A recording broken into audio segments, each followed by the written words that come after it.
That was pretty poor. Hey, everybody. There you go. Much better. A little juice around here. Kerry, geez, will peek the microphone. It's okay. Middle, Ari. When the majority of this class committed to you guys, I mean, you guys have had this assembled for quite some time. You guys were off an undefeated season, had won the first 9-10 games of this year, and it kind of seemed like everything was rolling. But how do you think the responsibility has changed now for this group to prop you guys back up after a few tough losses at the end of the year and to get Ohio State back on track? Responsibility with which group? I'm not sure I understand the question. You're bringing in now to kind of prop you guys I back think their job is very simple. Their job is to prepare to play for Ohio State in a very, very short period of time. And that's their only job. You know, we've been around visiting, doing home visits with these guys, making sure that they understand their expectation of themselves, because it is what our expectation is that they come in prepared to play this fall. And so how do they get that done? You know, when I'm talking with Damon Webb, I'm talking with him about, well, make sure you understand, you know what Duran Grant and Garyon Conley and those guys are doing at Ohio State right now, so that you can emulate as much of that as you can on your own. So when you arrive in June, you're in the best possible shape to prepare yourself to play in the fall. I simply believe that's their job. You know, it's our job to assemble them into what we hope is another fantastic season. But their job is to get themselves individually ready. Now, the ones that are here, be a part of the team. You know, Raekwon and those guys, be a part of the team. They're already doing that. But the guys that are still in high school, they've got to work right now to prepare themselves to be ready in the fall. Bill, front row. Your role is changing somewhat. Could you describe how that came to be, what you think about it? I don't know that my role is changing, Bill, as much as the style in which we're going to coach the back end is certainly going to be different. And I would tell you that I embrace it completely.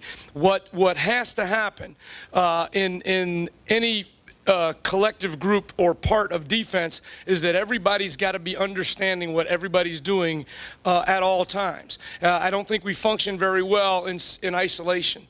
And so one of the things that Coach Meyer and I talked about almost immediately after the season was installation of pass coverage, concepts, and communication having one voice, and that would be very important to everybody in the back end. What I would tell you is that Chris and I are going to function as a team in the back end. We will have one voice. We may both be saying it, but we'll be saying the same thing. So that when we meet together, when we coach together, when we're practicing together, we're all using the same terms, the same phrases, the same words, coaching things, and I don't know the same style. I haven't been able to watch Chris coach, so I don't know his style yet, but using all of the same language and verbiage out there, and I think that that's very important. Do you get a sense of how he'll fit in the room, along with Larry? Absolutely. We're spending a lot of time together right now since we've just gotten back off the road. So these past 3 days, and actually Chris and I met on the last 2 weekends to begin to have a lot of conversation. He's going to fit in phenomenally well, and so is Larry. There are different men and different personalities than the guys that they're replacing, but they bring a different experience, which I think, you know, I was talking with my guys today about the fact that these transitions and these experiences are very positive for all of us. Nobody has the market cornered on the knowledge of the game of football. And so we're getting the opportunity to learn from 2 more guys who have been successful at other places in the manner in which they do their business. That's a real positive for the Ohio State Buckeyes. We've lost guys that left us things, and we're gaining guys that are bringing us more things. And so to me, that's a great thing for all of us. Follow up on that. Follow up on that a little bit, what you just said there, and I don't want to put words in your mouth, but are you saying, was there a communication gap in the back end of the defense between the coaches last year? No, not at all. Everett and I work well together. What I'm saying is our style of teaching in separate rooms at times and things like that can lend itself to separate communication points. And I believe very strongly that those things, the more you can do things in a group setting, the better off you're going to be. And so our approach, Chris and I will work together to make that happen. And there will be times when we will be working right half and left half, and times when we'll be working corners and safeties, and times when we'll be functioning with 4 guys doing things together, so that there's, you know, and we've talked with our players about this. I would think they would tell you the same thing, that all of that will lead I think, to greater communication, which should be our objective going forward. How under the gun are assistant coaches right now here in terms of development of players? Obviously, it's a big part of what you guys do, but Urban mentioned it several times today in terms of the development of players. Is that a point of emphasis right now that you guys, there's some players out there that you guys have to develop on this roster? Well, I don't think there's any question that at this time of year, that's exactly what we're doing, right? We just got done with recruiting. We come back off the road from recruiting, and there's this month of February that Coach Maratti's calling Buckeye Maker Month, and so there's a lot of different things that are going on there leading into spring ball, and that's really what coaching is all about. You go get those great players from all around the country, and now that they're here, you develop them. And every player on our roster, whether it's our Heisman candidate quarterback or the freshman left guard, can get better at what they do. All of us can. And so we're all going to function at a very high level on player development over from now until the foot hits the ball for the first game. Kerry, can you explain what you think is going to be different fundamentally about this defense next season compared to this past season or the past 2 seasons? Well, I don't want to speak out of turn. I don't know that that's necessarily my role. What I would say is that we are going to change our style of play. We're bringing in a couple of guys who have done things differently, and so that brings knowledge to our room defensively. Coach Meyer has great thoughts and inputs about what he wants to see, and so those are things that we're going to be implementing throughout spring. I think when you come to practice, you'll see those things. Again, I don't know that it's my place to speak about specifics, but yeah, I think there'll be fundamental change across the board. When we say change of style, obviously that means change of style means what? More aggressive? I mean, what does that mean? Yeah, I would think that you would see a more aggressive style of play across the board, from alignment to attack and so forth. And again, I don't know that I want to speak out of turn, but I would say that absolutely that would be the desire on everybody's part.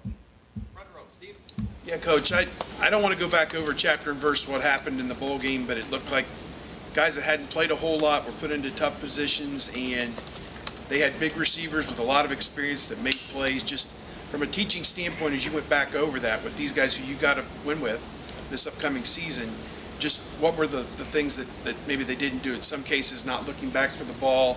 I don't know, what were they taught? What went wrong in those situations? Well, what I would say is that all 5 secondary players were playing in new spots, which was a unique experience that sometimes happens based on alignment and injuries and all of the things that can take place in the course of a season.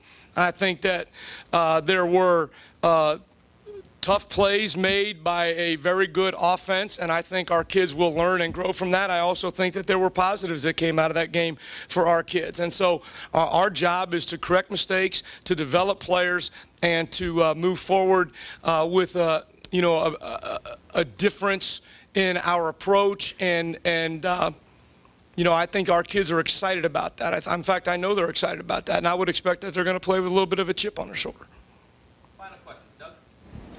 Will your role with special teams change at all? Any more emphasis on special teams for you? Will that be what it was? Well, I don't think that would, dramatically change. Obviously, we're going to look to improve in those areas. We saw great improvement across the board, but there's still a lot of work to be done in special teams. Coach Meyer is incredibly involved in special teams, as all of you know. It's a great emphasis for our entire team and our entire coaching staff. So I would expect that we're going to continue. We're working right now on the improvements that we're going to make in the 4 running teams for next year. Obviously, there's player development development that has to take place there as well, with a new kicker coming in, and so there are things we're going to improve on, and we're examining all 4 running teams, how we will change and improve our schemes across the board. So, you know, I don't know how much more or less there'll be. I think we're all in this whole thing together. I really do. And when you look at going into spring ball, the corner spot opposite Duran is what's that competition like? Is Cam Burrows still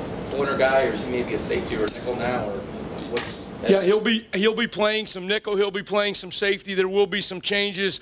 The competition, I would tell you, is wide open. You got to perform to play. And I think that the expectation on the part of every player on this football team is you got to show up every day and you got to perform in order to play in the fall. And so we're going to work really hard on finding those guys who can compete and who will challenge in tough situations. So whether they're incoming freshmen, whether they are obviously redshirt freshmen, or the experienced kids, they're gonna have to play and play well in order to play in the fall. And I believe that they will. They're committed to that. They're focused on that, and we're excited about that. Coach, thank you very much. Thank you.